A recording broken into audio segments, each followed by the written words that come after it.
ठीक है, खाने का समय है, चलो शुरू करें। रुको, क्या ये सब सिर्फ हवा है? वक्त मुश्किल है लेकिन बच्चों को भूखा नहीं रहने दे सकते।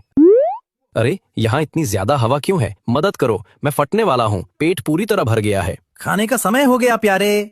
भाई भूख लगी है? तुम इतने भरे हुए हो कि बोल भी नहीं पा रहे। लगता है बहुत खा लिया होगा। मुझे भूख नहीं है, खाना देना बंद करो। बच्चे की भूख क्यों कम हो रही है? सुनो, उसे बार बार हिचकी आ रही है और वो खा नहीं रहा। क्या हो रहा है? शायद एरोफेजिया है, गंभीर नहीं है। अगली बार थोड़ी धीमी गति से खिलाओ और हल्की मालिश कर दो, ठीक हो जाएगा।